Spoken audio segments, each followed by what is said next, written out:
Healing factor is not okay. This augment is way too strong and is being abused by a number of characters on the current Eternal Return patch. One of the characters to do it best, however, is Chiara. Chiara currently has two builds. Her crit build you'll see in this video, and an AP tank build. Both work really well, it just depends on your preferred playstyle. I chose the crit build because it's more interactive. The build that I'm going for is a 5-zone crit build starting in hospital. Your max order is W, E, passive, Q, putting points in R whenever you can. It's important to note that the augments are a little bit different if you are going the AP tank build. They're on screen now. The primary is the same and you take the offensive secondary. Skill order for that is EW passive Q. Starting out in hospital, as you know from my Rousey guide, the first thing you want to do is to check the cemetery spawns. You guys see this Chiara here?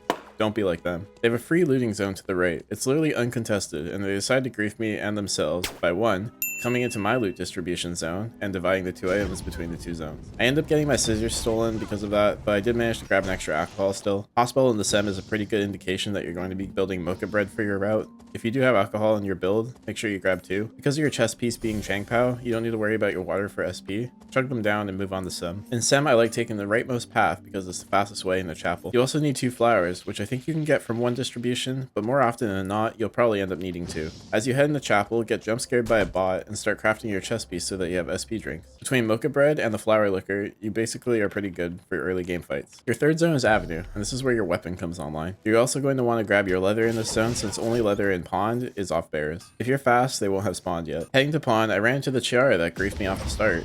I don't promote -1ing, but I wanted to teach them that griefing puts themselves behind just as much as it does the other person. I had the level advantage, so I claimed my kill. Complete your build in Pawn and start farming mastery. Chiara doesn't really need too much to get going in terms of transitions, but they do help a lot. Pegasus is the upgrade to TAC Ops if you can find it, and Radar to your creed. I like to contest Alpha for Mithril boots, and if you find second Mithril, go Shield. I ran into Laura, which is a pretty easy kill for Chiara if you get the jump on her. I wanted to test how glacials were on her. Unfortunately, Dylan got the Alpha, but I was able to run her down for another kill. Scotty felt okay, but I don't think I'd call it an upgrade really. I made my myth helm and moved on to beach to clear the hunt. I ended up rolling a force core off a bear and looting a cabana off a Shukai. I opted for Hermes with the force core because Tia is still new and I don't know exactly how to fight her yet. All I knew is that she has a lot of CC. I ended up using cabana because my attack speed would have been terrible. Omega spawned and I was feeling confident about my take. One thing I want to mention with Chiara is that your ult cooldown is refunded by 30% if you execute whatever you're fighting with it. This also counts for hunts and androids. Don't be afraid to ult if you have to clear Alpha, Omega, and Wick clicker. With my second force core I used it for Halo.